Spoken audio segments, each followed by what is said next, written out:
So I am now recording. So we are going to be covering the topic of learning today, right? So why is it important that we learn? What think of evolutionary psychology. What purpose, what survival function does learning play into our daily routines? Like survival and like evolution. Yeah. So for survival, what functions does learning have? Why do we learn? Why is it important that our brains are hardwired to learn things? We can change habit, We can what? change habit, change um the way we seeing things. Change the way we see things. Okay. Yeah. All right. Getting there. I think we learn to survive, right?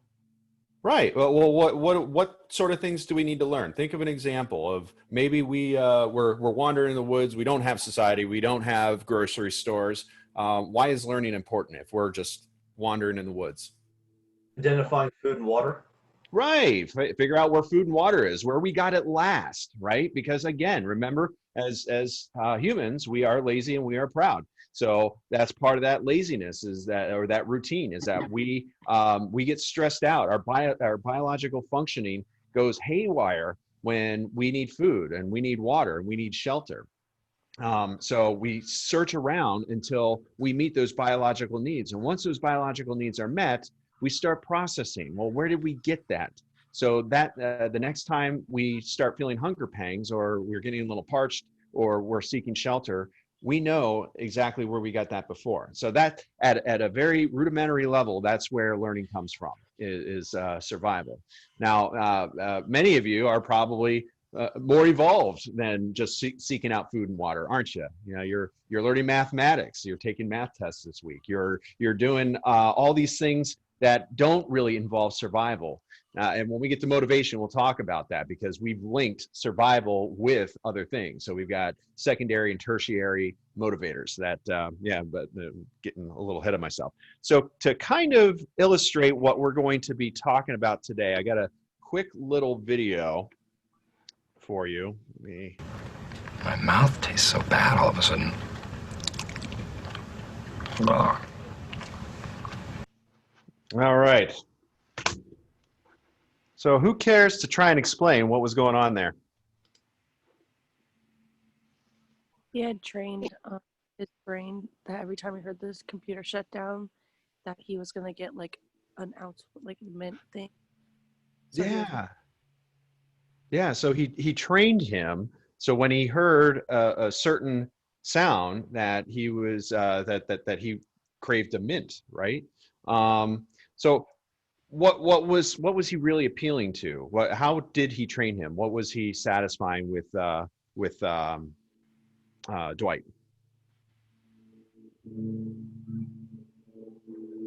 What was the question? I'm sorry. What was he satisfying? What was he?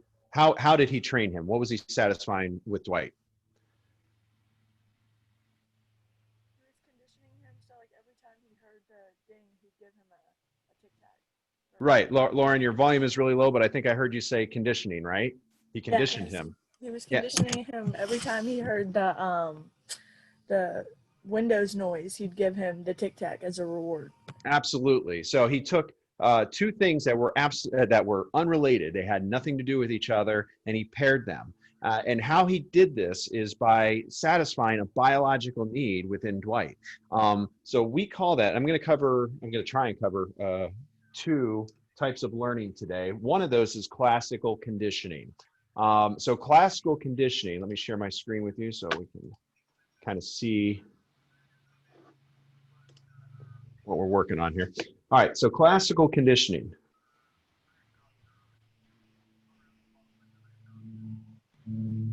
All right.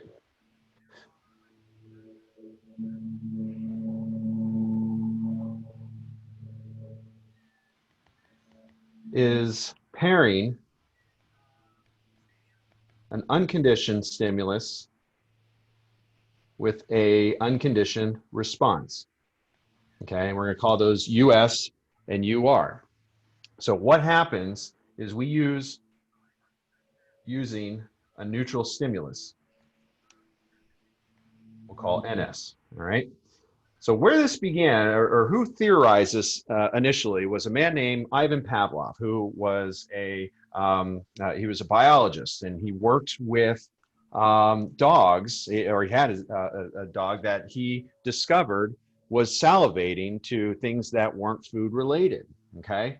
So what he started doing experiments with the dog, and every time, right before he fed the dog, he would ring a bell, all right? So the dog eventually picked up whenever he rang the bell that he started salivating because he was anticipating food. Again, he was satisfying his biological needs. So when we look at pairing neutral stimulus, so let me start with the unconditioned stimulus and unconditioned response. So in Pavlov's example, what was the response? Let's start backwards. What was the response that Pavlov was observing?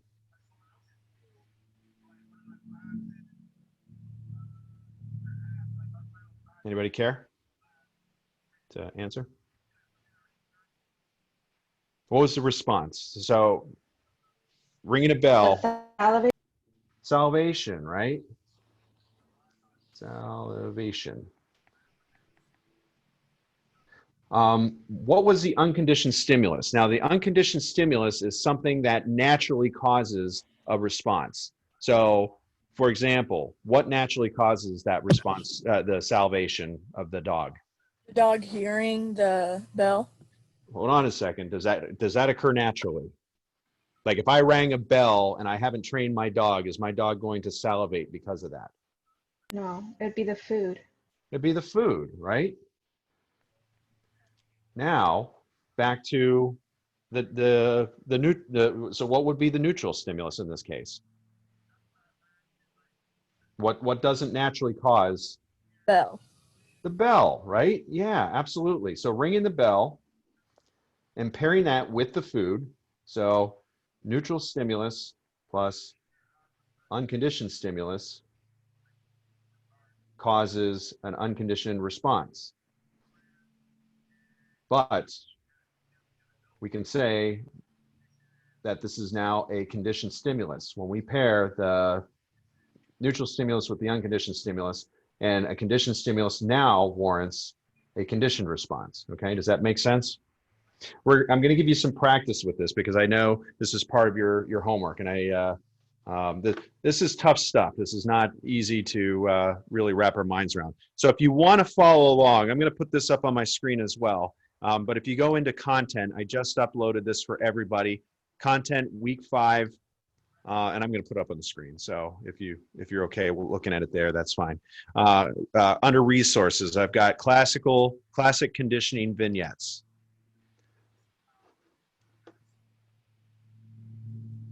So I'm trying to think of how I can, maybe I can bring them up on the screen here.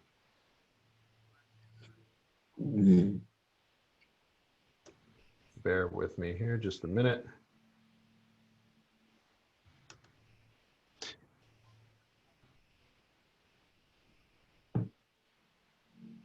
So I'd like to make notes on it if possible.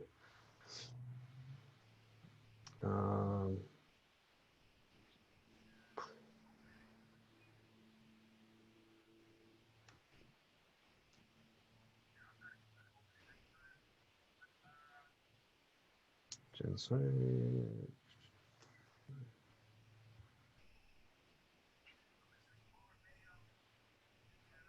right.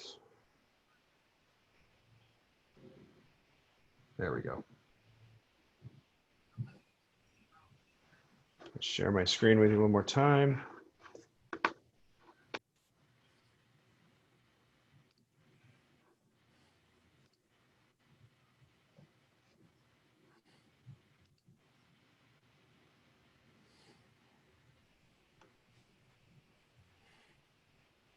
Okay, so hopefully, can you all see that? Try and zoom in. I guess I can't zoom in. Can you all read? You can read that all right. And like I said, if you're on your phone, if you want to pull this up in your D2L, it's under resources under week 5. All right. So for this first example, Geraldine had an automobile accident at the corner of 32nd and Cherry Avenue. Whenever she approaches the intersection now, she begins to feel uncomfortable. Her heart begins to beat faster and she gets butterflies in her stomach and her palms become sweaty. She is experiencing fear and anxiety, okay? So let's work backwards with this. So we got neutral stimulus, unconditioned stimulus, unconditioned response, and then conditioned stimulus, conditioned response, okay? So what is the response in this? What is her response? Fear and anxiety. Yeah, signs of fear and anxiety, which are what? Heart, palms, right? Butterflies in her stomach. So we're just going to put anxiety because that kind of wraps up everything in there. So anxiety. Now, this one gets a little tricky because,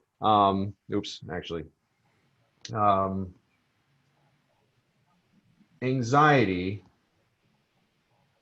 when we get into treatment of fear and gradual exposure therapy, we'll talk more about how this plays in. So anxiety is a conditioned response. What causes anxiety for her? What's the conditioned stimulus in this? The accident she did or she had. Okay, it was the accident causing fear and anxiety? Approaching the intersection Right. causes anxiety. Exactly. The intersection causes fear and anxiety, right? Approaching the intersection, okay? And the reason why we like to work backwards with this is because we want to see what was paired up with what. We're kind of tearing this apart. We know what is occurring. We know that her approaching the intersection is causing anxiety. And any of you that are going into psychology, a lot of what you're doing is going to be in this realm. You're going to be looking at the symptoms, what's triggering those symptoms, and then seeing if there's a way to unravel that or pair that up with something that's a little bit more pleasant.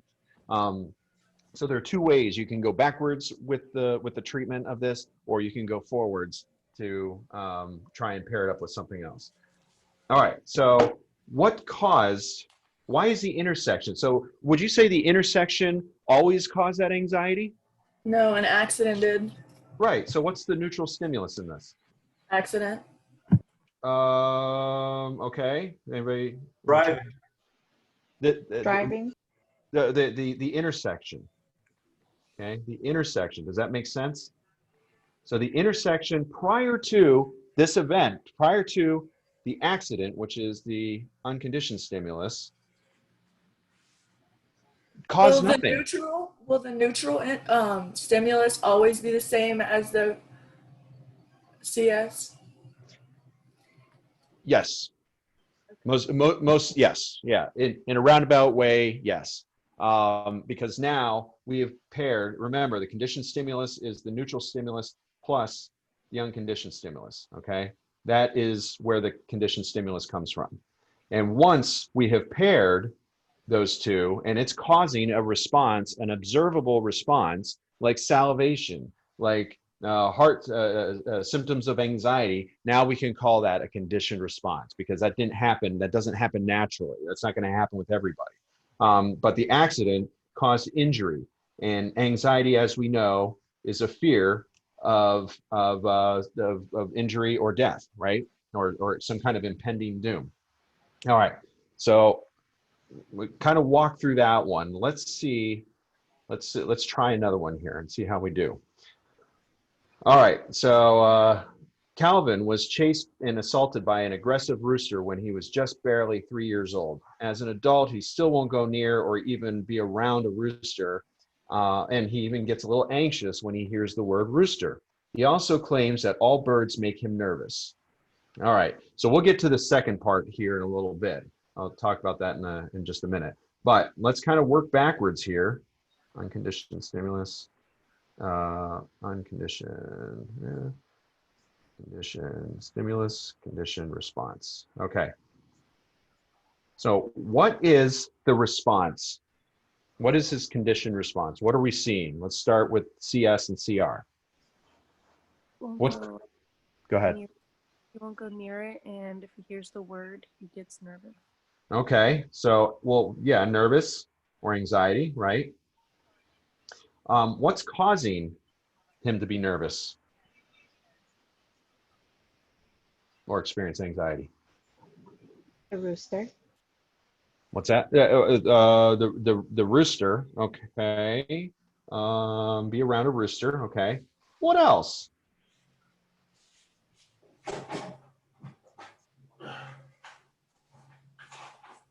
So we got the rooster, being around a rooster. What else in here causes him to be anxious and nervous? All birds. All birds. Interesting. And not only all birds, but what else? There's a third one in here. The word rooster. Even the word rooster, exactly. So we got a lot of things going on here. Poor Calvin was traumatized, wasn't he? Kid needs some help. All right. But many of you can probably relate to this. How many of you have been bitten by a dog before, for example? I was attacked by a goose. Okay, and what's your response towards geese now? I have nothing wrong with them. I was doing something stupid. I deserve what I got. Okay, so you were able to rationalize your fear, rationalize the thing that happened to you. All right, so all of these, so all these things cause him to be nervous. So did roosters or birds or even the word rooster cause him to be nervous before? No. So what can we call those? What are those things?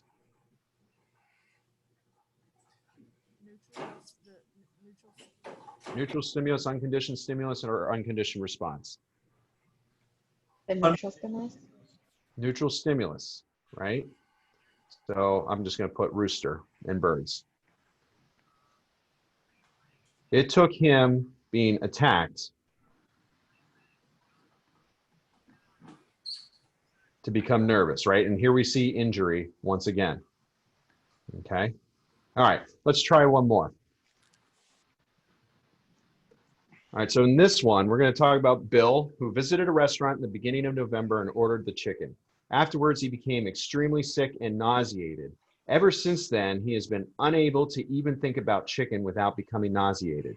He went home for Thanksgiving, and his mother has cooked a golden brown turkey. He was quite surprised to find that he felt slightly nauseated to the smell and the sight of the turkey. However, he didn't feel nauseated to the smell or the sight of the roasted duck his cousin brought to dinner.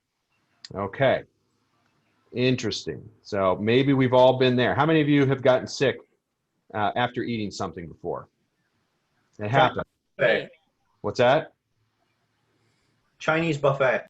Chinese buffet. Okay. And were you able to ever return and eat Chinese buffet ever again? Nope.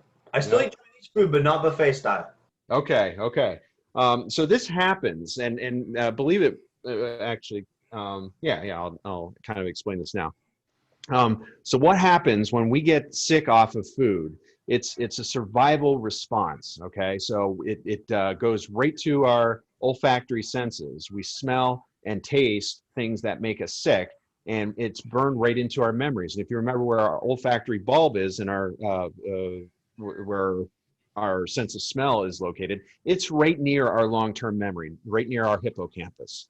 So what happens in those moments is we remember the last thing that made us sick, and it triggers our mind to say, whoa, when you throw up, you get upset, get an upset stomach, your mind just flashes everything. It's trying to process everything that's going on. It's a very traumatizing thing for your body, but you remember vividly what you last ate or what you last smelled. So as a survival mechanism, it triggers you to get sick before you even try those things. Okay. And it lasts a very long time. What's that? So why do I still drink? Why do you still drink? If it makes me sick from time to time, but why? Like this is obviously for a lot of different people. People that drink off, if they get ill from it, why is it they still come back and do it again? That's because the reward outweighs the trauma. And we see that a lot with because you remember we talked about like cocaine, for example, a stimulant where it flushes across the neuroreceptors, right? It flushes across those synaptic nerves and like it lights up our brain. It makes us feel excited. It makes us feel very, very rewarded. So if we're rewarded from those moments, we're more likely to engage in things that make us sick. And if you think about that at the extreme level, anybody that's had to suffer through withdrawal of opioids, right? Same thing. Opioids are very, very powerful. And regardless of the damage that it's doing to our body, people keep returning to that for that very same reason, because they're more rewarded than they are traumatized with it, if that makes sense. Okay. No, it totally makes sense. So with this case here, so we've got our conditioned response is what? What is our response here? What is Bill's response? The sick feeling when he sees turkey. Nauseated, exactly. And of course, when he sees turkey or smells, sees anything turkey, right? All right, and unconditioned. So unconditioned response was. I thought it was the chicken that made him nauseated, or was the Oh, was it chicken? Oh, I'm sorry. Order chicken. Yeah, that's right. That's right. So chicken. So he expanded his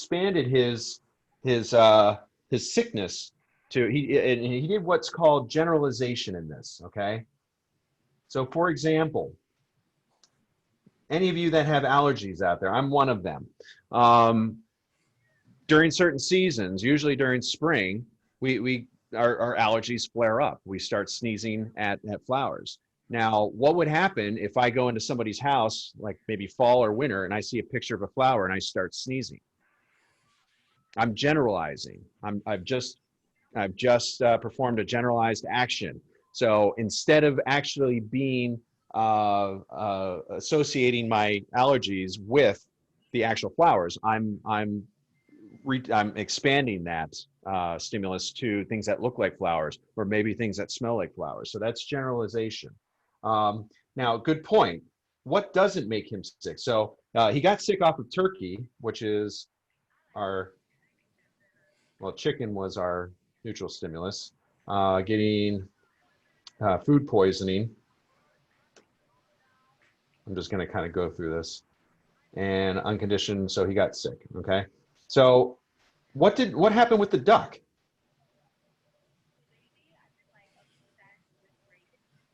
Did the duck make him sick? No. No. So the duck did really nothing. So in this process, we're going to call that discrimination. So these are two terms that are in your book. So generalizing is the association of something that had nothing to do with chicken. However, Bill expanded on to turkey because turkey represented more chicken to him. But for some reason, duck did not. So he found a difference. So this is generalization is alike or likeness, and discrimination is being able to differentiate or find differences. Okay, does that make sense? All right. How do y'all feel about classical conditioning? Does it make sense? I have a quick question. Sure, go ahead. When you were talking about generalizing, can you do that unconsciously? Yeah, and that's so we don't really do this when we talk about classical conditioning. It's nothing that we do automatically. Okay. In fact, when we talk about, I'm going to get into. Let me stop sharing here. When we get into operant conditioning, that's a little bit different because we're not having biological needs met in those moments. Okay, so when I say biological needs being met, I'm talking about food, I'm talking about thirst, I'm talking about reproductive. It could be that, because we don't really make a conscious effort sometimes to being attracted to something, do we? We could, if somebody is naturally attractive to us, our biological needs are kicking in to say, I'm attracted to that person. Or if we're hungry for something, we don't really have a lot of control over when we get hungry or how much we eat or to be satisfied. That's satisfied by biological means. So that's kind of what classical conditioning does, is it appeals more to our biological senses than it does to our conscious ones, okay? And I'm gonna start giving you some illustrations of operant conditioning. Does anybody have any questions or comments on classical conditioning before we move on? Go ahead. I think I may have accidentally conditioned myself to read the book. Okay, how did you do that? Yeah, this actually might be useful to people. What I did was I actually paired it with doing something I enjoy. I'm not a big reader, but I do enjoy listening to the audio version of this book. So what I do is I go for a walk, which is something I really enjoy doing while listening to the book. And now I find myself getting excited to read the book every week because I know Monday morning I'm going to be out walking around reading the book. Okay, so you kind of paired that with something that's energetic or something that's energizing you. Okay, good point. And I'm going to actually talk about how that kind of bleeds into, that's a good segue into operant conditioning too, because operant conditioning, instead of feeding into our biological senses, right? What we're doing is we're giving the reward afterwards. So in classical conditioning, we have the neutral stimulus paired with something that is unconditioned to produce a behavior, right? So what we're doing with operant conditioning, oops, I don't know why it's flashing. Operant conditioning is we're rewarding or punishing behaviors later, afterwards. I need you to tell it. Like, don't do that. All right, Emily, your microphone's on. You had your fun. She just had. Okay, fix. Behavior afterwards. Okay, so what does that look like? All right, let me give you an example here. And of course, this is on your homework too. Richard, that was you that brought up that example, right? Yeah. All right, so you previously didn't like reading books. So reading books, let's see here, is the behavior, right? You want to do what? Increase or decrease behavior, the reading books? In this case, I'm increasing it. You want to increase, okay, so you want to increase behavior. So we call that a reinforcement. When we want to increase a behavior, a desired behavior, we call that reinforcement.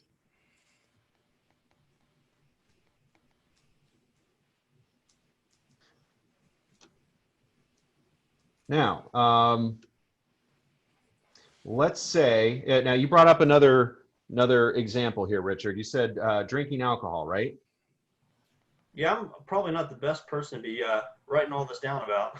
Oh, no. I mean, hey, you volunteered. I'm going to go with it. So I won't ask you, but drinking alcohol, we kind of deem as maybe not a great thing to do in high quantities, right? So say we are dealing with somebody that is drinking a lot of alcohol and we want to reduce that. We would call that any kind of behavior that we want to reduce, we are going to call a punishment, okay? And sometimes maybe that punishment is getting sick.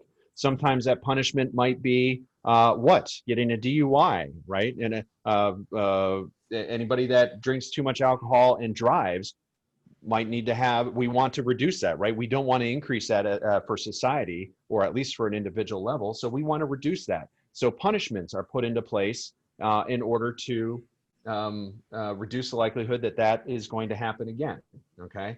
So activities that we want to reduce or behaviors we want to reduce are punished. Anything that we want to increase are reinforced. All right, so using your example again, Richard, for reading books, what did you use for reinforcement? I used walking. Okay, walking. So you increased a reward, right? Something positive. Walking, we call that a positive reinforcement. Okay, so positive reinforcement is when we add something, we increase something to either decrease a behavior or increase a behavior. And I know this gets a little confusing here, and I'm going to walk you through a couple other scenarios here. So if we want to take away something, all right, so take away. So this is positive, this is take away. We're going to call that a negative consequence. All right, so what do I mean by that? Let's say we have, we'll use Billy again. And we'll say Billy is in the grocery store, okay? And his father is with him. And Billy wants a candy bar. Okay. So Billy starts throwing himself on the floor and starts screaming and yelling until Dad finally gets him his candy bar. What happened here? What was the behavior that we're looking at? It was a reward behavior. Right. So tantrum. So Billy threw a tantrum. Okay. And he got a candy bar. So we can look at this as, what is going to happen out of this behavior, do you think? What is Billy going to do next time he wants a candy bar? He's going to have a tantrum every time he wants something. Right, right. So increased behavior because we're adding something. So he was positively reinforced, positive reinforcement. Okay. Now, something else happened here too. What was Dad's behavior here? His dad's being conditioned to stop the tantrum.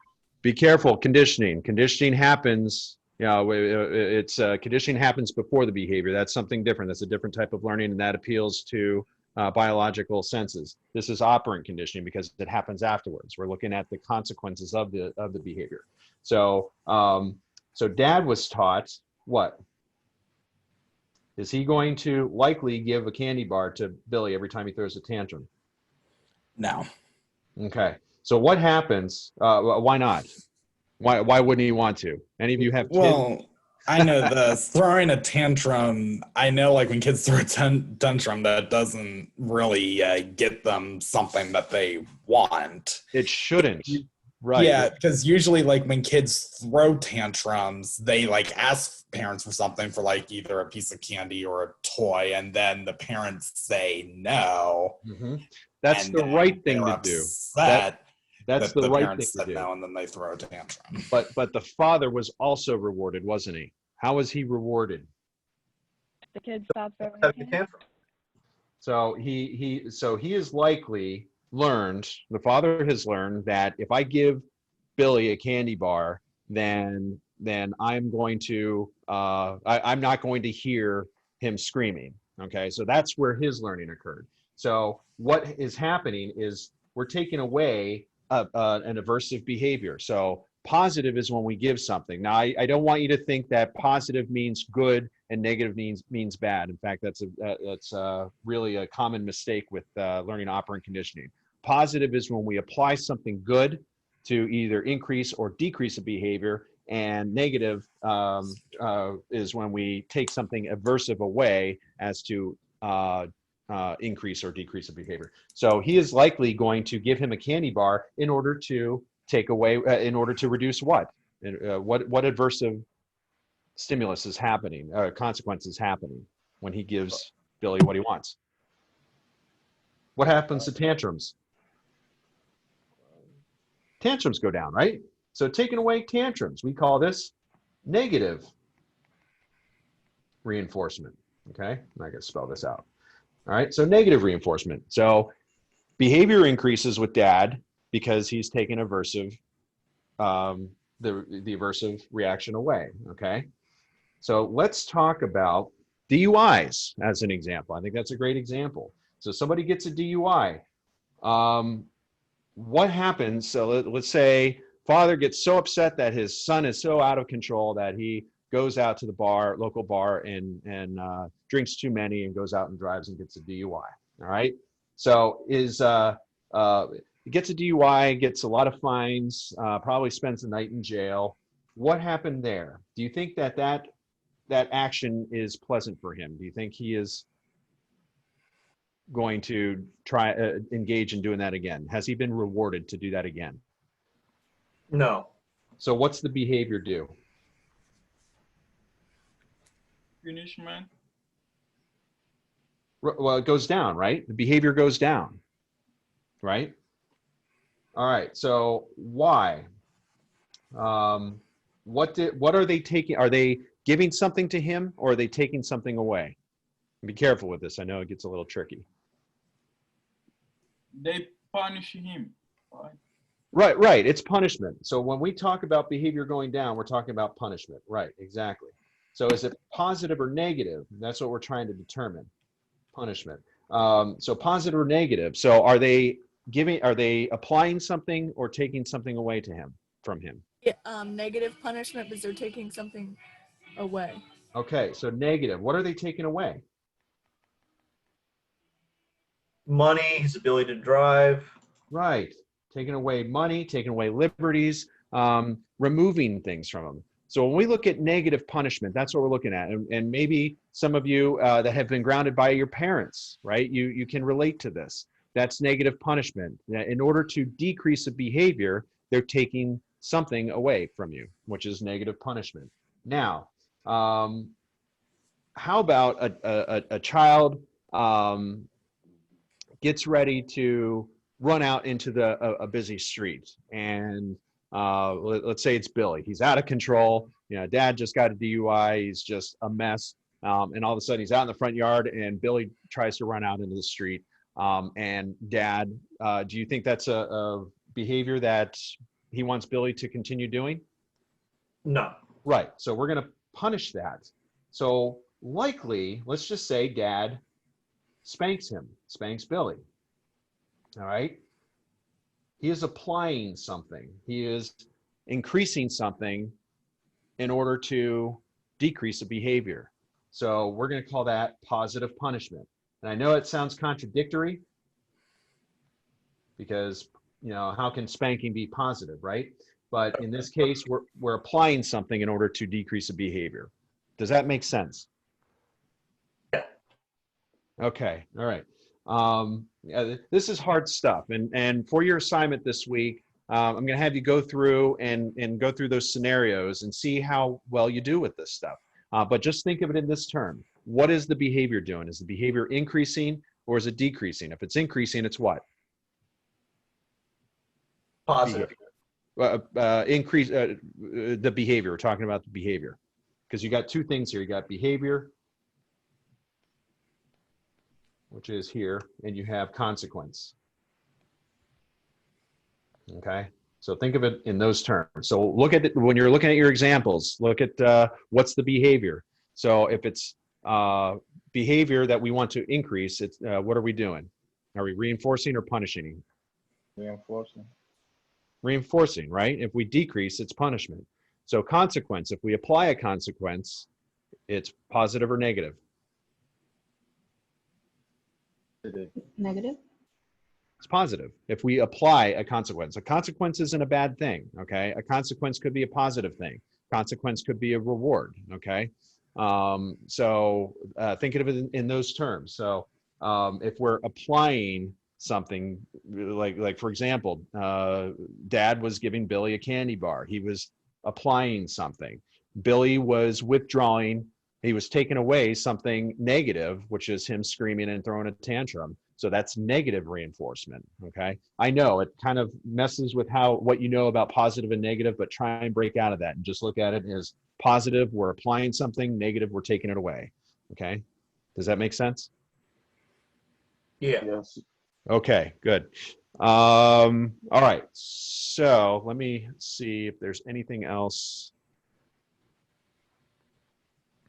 So in a nutshell, that's classical conditioning and operant conditioning. Do you have any questions on, and I want to see if there's anything in here that I can better explain with learning. Now, when we go through future lessons here, and we're looking at some of these concepts, keep in mind how these two things play into each other. Okay, so classical conditioning, more biological, deals with our very biological or basic biological needs, which is food, water, reproduction, and sometimes shelter. And that oftentimes, as we saw in our examples, that causes fear. That's where fear comes from, is classical conditioning, because we have paired something that was naturally unoccurring to cause us to feel or act or behave a certain way, and that's paired with something that naturally occurs, causes us to do that, and that creates a fear response in most cases. And it just doesn't have to do with fear. It could do with some kind of pleasure as well, some kind of positive thing. All right. Kind of wanted to spend some time on schedules of reinforcement, but that is going to be a little bit too involved for the short time that we have. All right. Any questions?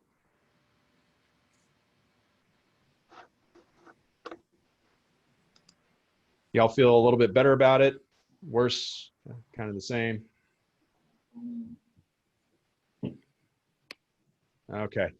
All right. So I'm going to stop recording. Does anybody have any questions about the lessons, I'm sorry, the lessons, the assignments, anything going on before we cut out today? What are we doing for next week? Next week, you're going to have your other group projects. It's week 6, right? Yeah. Let me look to see what we got next week. So this week, make sure you got your pack back. Everybody's been doing great. I'll tell you what, I mean, this class has been doing awesome with the pack back assignments and getting everything in. So I'm very pleased with how we're moving forward. I can't say that for all my classes. So for some reason, yeah, you guys are doing fantastic. Let's see here. So we got Chapter 6 quiz, peer evaluation, and okay, so next week you're going to be designing your thesis statement. So that's probably a good idea for you to start working on this week. So last week we had you going through and getting an idea of what you wanted to do, whether it's going to be an observation or if it was going to be a research paper, like a research, yeah. So based on what you found last week, start generating some ideas of what do you want to look for? What is it that you're hoping to find through all these, through all this literature that you're going through, and come up with an outline. Now I have an outline example. Before I say that, let me make sure. I think it's in course content. Purdue OWL, APA example. Yep, creating an outline in APA format. That's at the very bottom of course content. So if you go in there and look that up, that'll give you an idea of what we're going to be, what I'm going to be looking for the outline. So essentially that's it. Just getting your paper organized. Start thinking about how you're gonna get the topics organized. You know, start off with your introduction, and you don't have to fully develop your introduction, but at least get an idea of why this is important. Your introduction is what does this relate to society? Why is this important for the reader to read this? Okay.